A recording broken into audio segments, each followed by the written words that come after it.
right. We've got 15 minutes. So fill me in on what seasteading is in general. I had someone in the chat, someone named Paul, and he calls himself Paul Krugman. But I have this feeling that it could be a troll. But regardless, he wants to know who makes the roads in seasteading. If there's no government, who's going to build the roads? The answer's no one. It sounds to me, who makes the rowboats in seasteading? I mean, who makes the solar panels in seasteading? I mean, it's a free market. People that are going to profit from it. He's not a troll.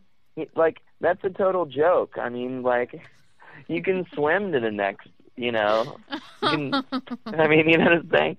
Well, the seasteads themselves actually connect to one another. Okay. They're hexagon in shape is one of the models that I saw. And even probably the ones that aren't hexagon, they're probably going to have some kind of means of being able to connect with one another. And the more you connect, the more solid and larger the platform becomes, and then the more city-like it can become. Because you can have a seastead where you live in, and you can have a seastead that's like a club. You can have a seastead that's like a football stadium. You can have a seastead that's like a runway for an airplane. You can have a seasteading that's like, a cable company or a hospital or a medical research center or any number of manufacturing, any number of things, Yeah. There's going to be a lot of fish being grown initially. There's going to be a lot of medical research outside the prying eyes of governments that would hold research back, and all kinds of things, It's pretty cool. As a matter of fact, I met... I was going to say let's talk a little bit about what seasteading is in general, the concept of it. Well, Milton Friedman's grandson, was a programmer for Google, and I'm paraphrasing his story as best I can. Basically, he dealt with algorithms and how Google does search queries and programming, and he got to thinking about operating systems. Systems that operate. Now, normally we associate operating systems with Mac, OS 10, or all the different versions of Windows, or Linux, or Unix, or FreeBSD, and there's a number of other things you can install on your computer that will serve as something that you can log into. And all of these things compete with one another, and some people choose Windows, and some people choose OS 10, and some people choose FreeBSD or versions of Linux, and there's so many versions of Linux. I mean, it can even crazy Ubuntu and tons of them, Red Hat. So he thought, why not have a system where government systems can compete with one another, like operating systems do? I mean, you have one phone that has an Android, you have the other phone has an iPhone, it has an Apple system on it. Windows has their own smartphones coming out. RAM, BlackBerries have their own. So all of these other things compete. Why not governments? We have a government system in America since the late 1700s. I mean, if our transportation had been held to what we used in the late 1700s, we'd still be riding around on horses. Yeah. So it's an opportunity to go to the next level and actually have something compete with something else. Like we might get an automobile, we might get a plane. You know what I'm saying? Like figuratively, symbolically. On the back of this, I met one of the guys at Libertopia. His name's Ryan Williams. He's a volunteer ambassador for the Seasteading Institute. A nice guy as well. On the back of his card, they have Seasteading's statement about what they really want, and I'm just going to read that because it's a nice overview of exactly what they're looking for. Okay. Or what they're purporting to do. The Seasteading Institute believes that innovative political systems could serve humanity for better than our governments do today. Sounds reasonable. That's why we work to enable seasteads, floating cities, which will give people the opportunity to peacefully test new ideas about how to live together. The most successful would become thriving new societies, inspiring change all around the world. So basically they're going to be competing with land governments. And with land governments see that seasteaders are having a better time than they are on the land, those people are going to want change. And the last part of the statement is, we're creating this future because our governments profoundly affect every aspect of our lives, and improving them would unlock enormous human potential. Basically, when government, taxes venture capitalists, 50% of their income or some crazy number, they don't have that capital to pour into new research projects. They don't have that capital to hire new people so that they can be comfortable and work on that new invention in their garage every weekend because they're too busy trying to pay their bills or feed themselves. So there's enormous potential for people to really maximize their the benefits that they can give their fellow mankind. He wanted to make it, and obviously you're not instantly going to have a city. So what they wanted to do is they wanted to make each individual seastead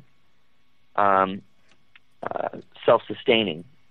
Okay. So on the top you can have trees, fruit trees, the living quarters, stock it with whatever you want. Like me, if I were to stock it, I would have video editing equipment.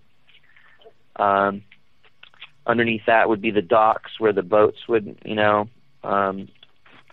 pull in. And underneath there's a giant counterweight to the whole thing so the whole thing doesn't tip over. And even in stormy seas. They've also been developing wave-breaking technology of giant inflatables that break apart from your thing when you pull, you pull a couple strings off and this thing falls into the water, inflates, and then spreads around your seastead to break the biggest of waves. And those systems could be integrated with the other seasteads that are around you. And it's all modular, it's all new, and they're trying to make it as inexpensive as possible, but obviously the early adopters are going to be the wealthy. Yeah. And like everything in society, because the wealthy bought it, the manufacturing processes will become improved, the costs will go down lower and lower and lower and allow for lower and lower price points and a great amount of people to go out on the ocean, like middle class and maybe even programs for the poor. Who knows? I have a comment online. They say that this will end up inspiring government intervention in international waters on some arbitrary grounds. Do you have anything about that kind of concept? Because I can see members of the government saying, "Well, we have to protect you, the people, so we have to make some kind of rules against this." Well, the whole trick about it is to do it quick. Well, just like the colonies. Like when the colonies came over here, originally, Britain's strategy for the colonies was much different than Spain's strategy. Spain wanted to exploit everything they found over here. They wanted to come over here. They wanted to find the gold. They wanted to find the silver. They wanted to find anything they could bring over, salt, spices, all that stuff. So they went over there and they conducted raids. Well, Spain was the world's biggest power at that time, and because they conducted their business that way, and their government got really powerful, and their government got really hungry, they started to falter in the face of Britain, who was an emerging power and dealt with it completely differently. When people came over from Britain, what happened was that people came over to genuinely make a living and live in the new land and work with the new land, so that they could live in a brand new place. So the strategy was different. So if seasteading strategy isn't to go out there and for lack of a better term, rape the ocean, they're going out there because they want to live in freedom and they want this thing to work. They want to be able to live free. And because of that, I think, sure, they're going to fly. And here's the thing. You're flying under an American flag. If you're an American, you go out there. You're flying under Canadian flag if you're Canadian and you go out there. Current maritime law means, you fly under the flag of the country that you're from. Eventually it will get so big that maybe they'll want to declare independence. Maybe they won't want to declare independence. But the normal state restrictions for tax paying and federal restrictions for taxation don't apply in the ocean currently. Will they amend those rules?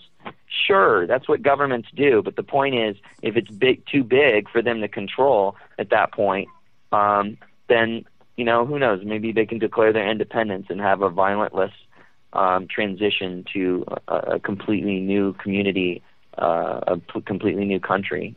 Yeah. One of the other reasons that Pastor wanted to create this thing is so we could pioneer the technology we're going to need for outer space travel. And that sounds a little far-fetched, but if you take a couple glances at how stark the desert can be, they call it, a lot of people compare the ocean to the desert, for instance, because of its lack of resources. Well, if you're able to figure out how to live out there, it's going to be a heck of a lot easier to figure out how to live in outer space. So, and that's ultimately like the frontier of free people and human entrepreneurship. Yeah, and it's also something I think as well that it's easy to say. Well, it sounds a little far fetched, but does it really? I mean, there's no reason why we're not going to be out there eventually. It might not be in the next 2 years, but there's a good chance it'll be in the next 50 because let's face it, what else is there?